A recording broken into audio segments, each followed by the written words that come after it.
عزتمندو مسلمانانو، نن د مور محبت بیانو چې مور څونه محبت کوي خپل بنده سره. نبی پاک صلی الله علیه وسلم مجلس کې تشریف فرما، یو صحابي رالی حضرت عمر رضی الله تعالی عنه، او په څادر کې ورسره څه وو، څادر یې داسې راټول کړی او څه ورڅه پکې وو. نبي پاک صلی الله علیه وسلم ته عرض کړي یا رسول الله، ما ته چې پته ولګي چې تاسو سره زه ملاقات کوم، نو وي په یو ځنګل تېرېدم، وي هلته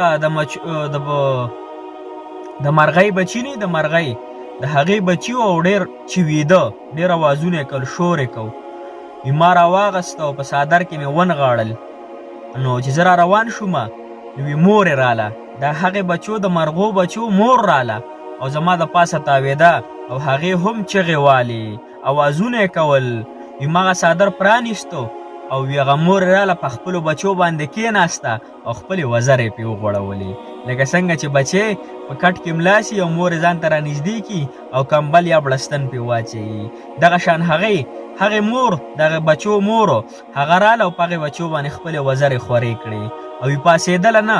وي دا ما ځان سره دا هم راوړه. نبي پاک سلام فرمایي چې ته ما ته دا وښیه دا بچي چې کله یې څادر پرانیستو، حقه شان خپلې مور پرې وزرې خورې کړي دي او ناسته ده او پاسیته نه. نبي پاک سلام وفرمیل زما د الله تعالی فضات قسمي په هغې الله تعالی باندې چې زه حق رسول را لېږلی یم، چې وینه دا مور د خپل بچي سره څونه محبت کوي، چې دا یو مرغۍ د خپل بچي سره څونه محبت کوي. زما د الله تعالی په ذات باندې قسم وي چې هغه پروردګار، هغه الله د خپل بندر سره د یو میاندو نه زیات محبت کوي. تاسو به د میاندو محبت لیدلی، خو زه درته یو مختصر واقعه بیانوم. په چین کې تېره شوې وه. په چین کې یو څو کاله مخکې زلزله راغلې وه، ډېره زیاته تیز زلزله راغلې وه. نو هغې کې یو غټ بلډینګ را پرېوتی او په هغې کې یو ماشوم او یو مور وه. کله چې هغې باندې ډېرې ورځې ولګولې او هغه کوټې ته دوی ورسېده، هغې کمرې ته، نو په هغې کې ګوري چې یو مور پرته، یو بچی ورسره پروت دی او د دې مور دا ګوتې غونډې زخمي دي.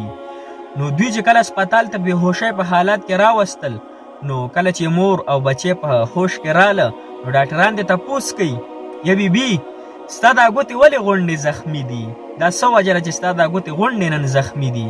او ته وایي کله چې په موږ باندې کوټه را پرېوته او بلډینګ را پرېوتو، نو وي موږ د کوټې په یو ګوټ کې ناستو، وي موږ الله تعالی بچ کړو، موږ باندې ملبم نه وه را پرېوتې، خو زما دا بچي ژړل، ما ورته خپله سینه ورکړه، خپل شوده مې ورته ورکړه، هغه یې خوړل نو قلار به شو. بیا چې په ژړا شو، نو ما ورته بیا خپل شوده ورکړه، چې بیا به موړ شو، بیا به قلار شو. خو زما په سینو کې پی وچ شول، شوده پکې ختم شول، ځکه چې خوراک نه میلاویږي، نو بیا خو انسان کې پی نه راځي که نه، او دم پکې نه وي. نو ما سوچ وکړو دا ماشوم ډېر بې قلاره و، ډېر زیات یې ژړل. ما به ورته خپلې شونډې کله خوله کې ورکړې، کله مې ورته ګوته به خوله کې ورکړې چې دی قلار شي. وي نه قلارېده ماشوم، وي چې ډېر زیات یې وژړل. وي ما سوچ وکړو چې اوس څه چل وکړم، خو زما دا بچی په وینه، خو ما کې پی نشته دی، نو وینه خو راکې شته که نه وینه، زه به راته خپله وینه ورکوم، خو چې زما دا بچی بد شي، دی قلار شي. نو هغه ښځه په خپله د خولې خبرې ده، هغه ښځه وایي چې ما دا ګوته راواغستله، غاښونو کې مې داسې وچیچله، زورونه مې پکړو، دې نه وینه راووته، وینه خپل بچي ته مې خوله کې ورکوله.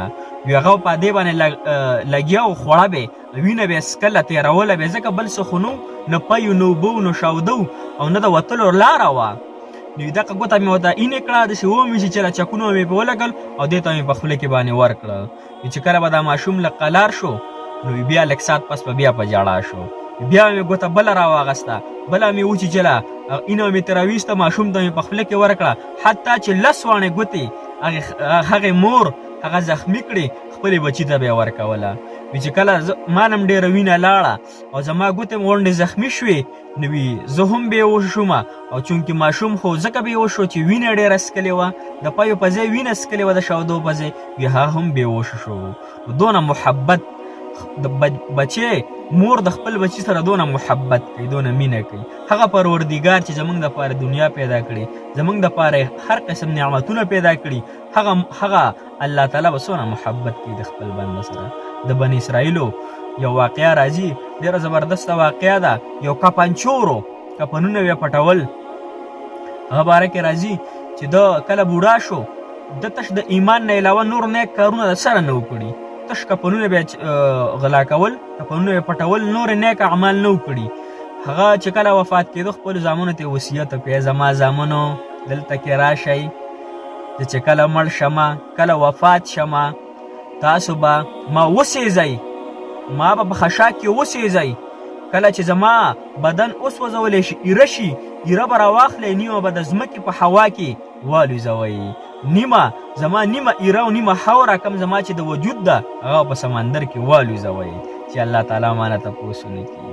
نو الله تعالی کله چې وفات شو او الله تعالی ورته ویل چې ای زما بنده تا ولې داسې کړي، آیا ته ما یقین نه د بخشش چې زه به تا ته مغفرت وکړم؟ وی الله ما ډېر ګناهونه کړي وو، ډېرې نافرمانۍ مې ستا کړې وې، خو یا الله ما دې دپاره ځان وسوځو خپل چې یا الله ستا د حساب کتاب نه بد شم. هغه الله ورته څه فرمایي، ای زما بنده ته ما بخلی، دونه مهربان بنده. نو هېڅکله هم د دې خبرې مقصد او نچوړ دا شو چې هېڅکله هم الله تعالی باندې بروسه بیلل نه دي پکار، الله تعالی باندې یقین هر ټیم کول پکار چې الله تعالی ډېر بخونکی مهربانه ذات دی او خپل بنده سره ډېر محبت کې ډېره مینه ساتي. الله تعالی دې ما او تاسو له د خپل مور عزت او وقار او د هغې خدمت نصیب کړي، د خپلو میندو ډېر محبت کوئ، سره ډېره مینه ورسره کوئ، چاپي وله کوئ، خبرې منئ، ځکه زما محبوب صلی الله علیه وسلم فرمایي کاش زم په مانځه باندې ولاړ وې او ما ته مور وی محمد، او ته یم چې لبیک یا مورې، مونځ مې ورته مات کړی او چې ورته یم لبیک یا مورې درلم. زما محبوب صلی الله علیه وسلم هم ډېر په وړوکوالي کې دغه یتیم شوی و، بیا ډېر ارمان د خپلې مور کړی و. نو دا سبق دی د دغه دپاره، د بچو دپاره چې د خپلو میاندو د خپلو پلارانو ډېر مینه ساتئ، ځکه چې په وړوکوالو کې موږ له میچیا زینځلي په یخه یخنۍ کې موږ ځان ته راجوخ کړي، موږ سره ډېر محبت کړی دی چې زما دا بچي یخني ونه شي، زما دا بچی الله تعالی کامیاب کړي.